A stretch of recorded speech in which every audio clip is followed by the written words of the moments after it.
السلام علیکم to all viewers.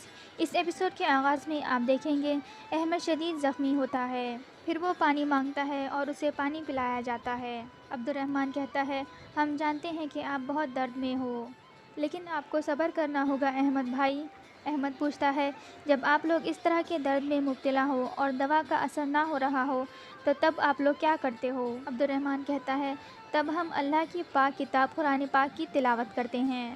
Ahmad کہتا ہے تو کیا آپ میرے لیے قرآن پاک پڑھ سکتے ہو عبد الرحمن؟ یہ سن کر عبد الرحمن دوسرے سپاہی کو اشارہ کر دیتا ہے اور وہ سورہ یاسین کی تلاوت شروع کر دیتا ہے۔ تلاوت سن کر احمد کافی سکون محسوس کرتا ہے۔ دوسری طرف جنگل میں سلطان اپنے بیٹے غیاث الدین کے ساتھ شکار کرنے میں مصروف ہوتے ہیں۔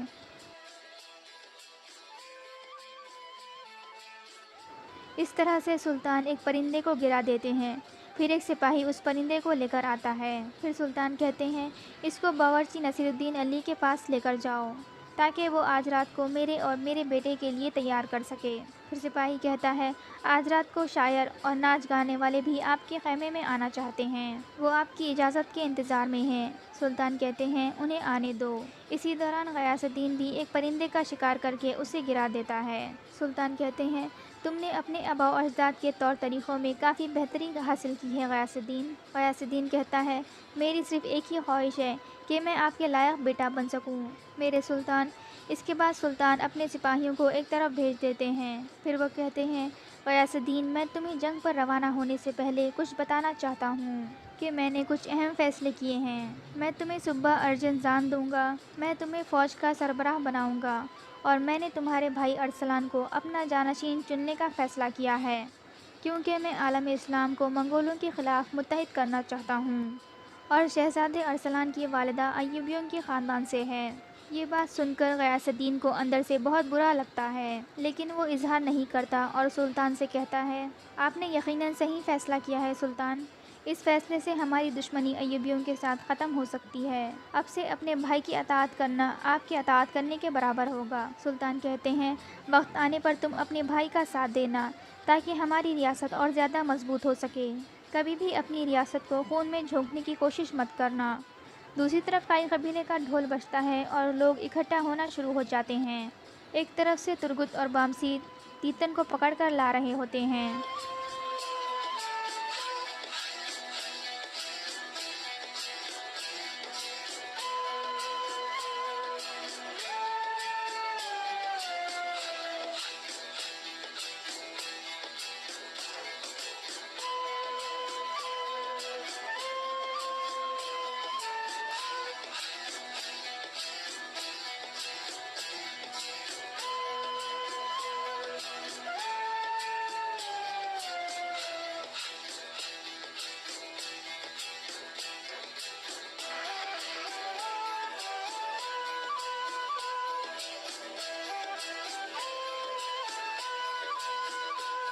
حفصہ بھی ہوش میں آ چکی ہوتی ہے اور بامسی اسے دیکھ کر بہت خوش ہو جاتا ہے۔ حفصہ کہتی ہے میں اور میرا بچہ بالکل ٹھیک ہے بامسی، آپ پریشان نہ ہوں۔ اس کے بعد ترگت بھی حفصہ کے پاس آ کر خیریت معلوم کرتا ہے۔ اس پر حفصہ اس کا شکریہ ادا کرتی ہے۔ پھر ترگت کہتا ہے جب تک ہمارے سردار نہیں آ جاتے ہم تیتن کو پولتھے باندھ کر رکھیں گے، پھر ہمارے سردار اس انسان سے ہم سب کا بدلہ لیں گے۔ اسی دوران دوبارہ سے قبیلے کا ڈھول بجتا ہے۔ حلیمہ اور اس کا قافلہ بھی قبیلے پہنچ جاتے ہیں۔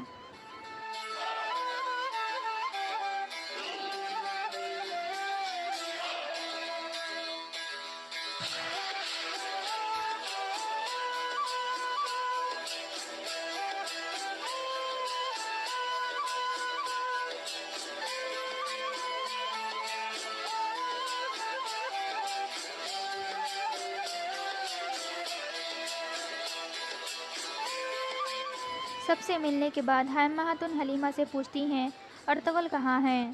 حلیمہ کہتی ہے میں آپ کو کچھ اہم معاملات کے بارے میں بتانا چاہتی ہوں والدہ، اندر چلیں۔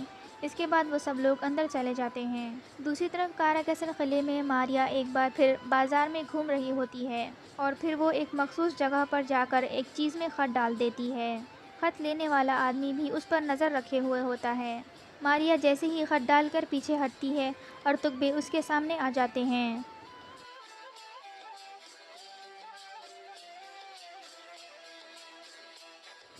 پھر ارطغرل ماریہ سے کہتے ہیں، میں سب جانتا تھا، میں نے تمہارے لیے جال بچھا کر تمہاری غداری کو بے نقاب کر دیا ہے، تم نے ہمارے ساتھ ایسا کیوں کیا ماریہ؟ ماریہ کہتی ہے، مجھے معاف کر دیں ارطغرل۔ ماریہ کہتی ہے، میں نے یہ سب صرف سونے کے لیے کیا ہے۔ اس پر ارطغرل اسے بالوں سے پکڑ لیتے ہیں اور کہتے ہیں، ہم نے تمہارے لیے اپنے ملک کے دروازے کھولے تھے، میں جس نے کئی سالوں سے شادی نہیں کی تھی اس نے تمہیں اپنی بیوی بنایا، لیکن تم نے ہم سب کو غداری سے اس کا بدلہ دیا، تم نے ہم سب کو دھوکہ دیا ہے ماریہ۔ ماریہ کہتی ہے، میں آپ کی دنیا سے تعلق نہیں رکھتی ارطغرل، میں نے یہ سونے کے لیے کیا ہے اور آپ کو تکلیف پہنچانے کے لیے کیا ہے۔ پھر ارطغرل اس سے پوچھتے ہیں، کیا یہ وہی آدمی ہے جس کو تم خط بھیجتی ہو؟ اس پر ماریہ ہاں میں سر ہلاتی ہے۔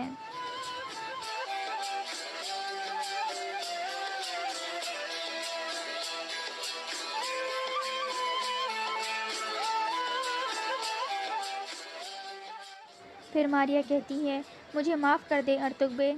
پھر ارطغرل سپاہیوں سے کہتے ہیں، لے جاؤ اس کو، اس کے ساتھ میں بعد میں نپٹوں گا۔ دوسری طرف کائی قبیلے میں حلیمہ سلطان کونیا کے بارے میں اور ارطغرل کی صورتحال کے بارے میں سب کو بتاتی ہے۔ حارث کا مسلمان ہونے کا سن کر سب لوگ خوش ہو جاتے ہیں۔ بامسی کہتا ہے، اب وہ ہمارا بھائی ہے۔ حلیمہ کہتی ہے، احمد نے مجھے تیتن کے خفیہ ٹھکانے کے بارے میں بھی بتا دیا ہے۔ ترگت پوچھتا ہے، وہ ٹھکانہ کہاں پر ہے؟ حلیمہ کہتی ہے، وہ ٹھکانہ یاستی فانوس وادی میں ہے۔ یہ سن کر ترگت کھڑا ہو جاتا ہے اور کہتا ہے، چلو بامسی بھائی، وہ گورنر کا کتا وہیں پر ہوگا، چلو چل کر اس کا کام تمام کرتے ہیں۔ اس کے بعد وہ سب کو اللہ حافظ کہہ کر وہاں سے نکل جاتے ہیں۔ دوسری طرف عزیز ارطغرل کو گرفتار کر کے سلطان کے پاس پہنچ جاتا ہے۔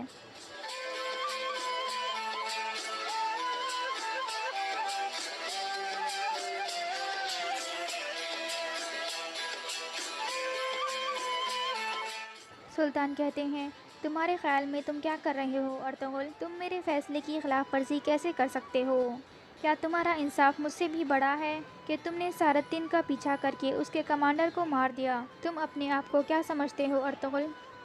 ارطغرل کہتے ہیں، جو ریاست انصاف کے ساتھ نہیں چلتی اس کا گرنا لازمی ہے سلطان۔ یہ سن کر سلطان سخت غصے میں آ جاتے ہیں اور کہتے ہیں، میرے فیصلے پر سوال اٹھانے کی جرأت کیسے ہوئی تمہاری ارطغرل؟ ارطغرل کہتے ہیں، آپ کے انصاف نے زخم بند کرنے کے بجائے اس پہ نمک چھڑکا ہے سلطان، اور اب اس زخم سے خون بہہ رہا ہے۔ میں یہاں اس لیے آیا ہوں تاکہ آپ کو اس خون میں ڈوبنے سے بچا سکوں اور آپ حقیقت جان سکو۔ سلطان کہتے ہیں، بہت ہو گیا، اب میں تمہیں سیاست کے تمام عہدوں سے ہٹاتا ہوں اور اب میں تمہارا سر بھی اتار دوں گا۔ ارطغرل کہتے ہیں، اگر آپ غفلت سے جاگ کر اپنی آنکھیں نہیں کھولنا چاہتے تو آپ کے حکم کی کوئی حیثیت نہیں ہے سلطان۔ یہ سن کر سلطان اپنی تلوار نکال لیتے ہیں۔ ارطغرل کہتے ہیں، التون نے جو خط آپ کی طرف بھیجا ہے وہ اس بات کا ثبوت ہے کہ وہ بھی سارتین کے ساتھ ملا ہوا ہے اور اس کام میں وہ اکیلا نہیں ہے۔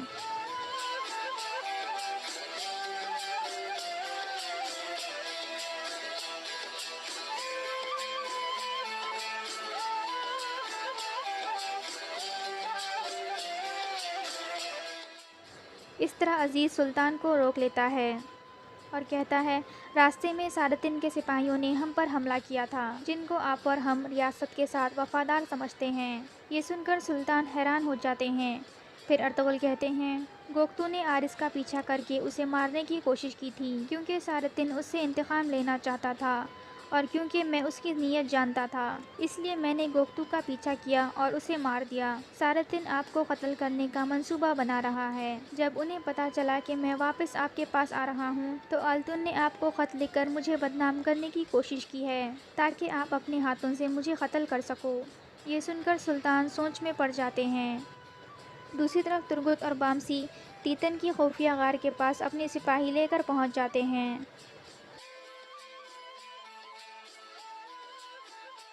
اس کے بعد وہ دونوں خفیہ غار میں داخل ہو جاتے ہیں۔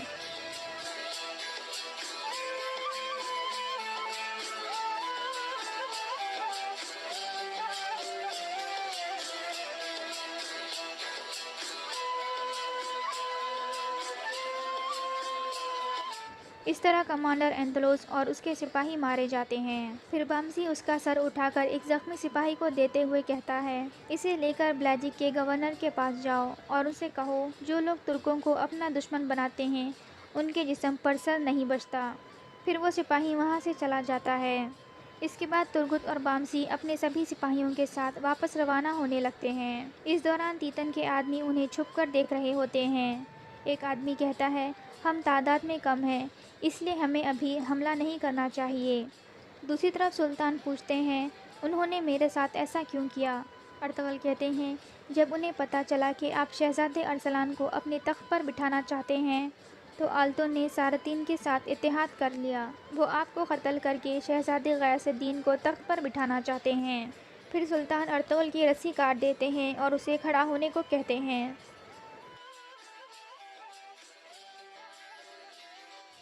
پھر سلطان کو وہ خیال آتا ہے جب وہ سارتین کو اپنی وصیت کے بارے میں بتا رہے ہوتے ہیں۔ اس کے بعد سلطان کہتے ہیں، میں نے آپ کی بات نہیں سنی ارطغرل بے، آپ صحیح تھے اور میں غداری کو روک نہیں سکا، یہ سب میری غلطی ہے۔ میں نے سارتین پر اعتبار کر کے اسے اپنے جانشین کے بارے میں بتا دیا تھا اور پھر اس نے التون کو بتا دیا، یہ کام ان دونوں کا ہے۔ ارطغرل کہتے ہیں، میں امید کرتا ہوں کہ وہ صرف دو ہی ہو سلطان۔ دوسری طرف کائی قبیلے میں تیتن ایک پول سے بندھا ہوا ہوتا ہے۔ اسی دوران گندوز اندر سے تیتن کے پاس آتا ہے۔ تیتن پوچھتا ہے، کیا حال ہے بچے، کیا تمہارا اڑنے والا گھوڑا آ گیا ہے؟ گندوز کہتا ہے، اب تمہیں ہم سے کون بچائے گا؟ تیتن کہتا ہے، جب تم نے آرس کی آنکھ پھوڑی تھی، جب تمہیں اس سے کس نے بچایا تھا؟ کیا تم بھول گئے ہو؟ گندوز کہتا ہے، آرس نے اللہ کا راستہ چن لیا ہے اور اب وہ احمد بن گیا ہے، لیکن تم اپنی کرتوتوں کی سزا بھگتو گے تیتن۔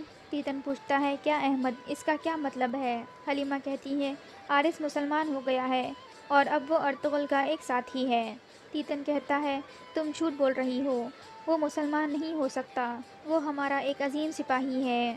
حلیمہ کہتی ہے، اگر تم ارطغرل کی آنے تک نہ مرے تو تم اپنی آنکھوں سے دیکھ لو گے اور پھر تمہیں ارطغرل جہنم میں بھیج دے گا۔ اس کے بعد گندوز تیتن کے منہ پر تھوک کر وہاں سے چلا جاتا ہے اور یہاں یہ ایپیسوڈ ختم ہو جاتا ہے۔ مزید ایپیسوڈز دیکھنے کے لیے اس ویڈیو کو لائک کر دیں اور چینل کو ضرور سبسکرائب کریں۔ And thanks for watching.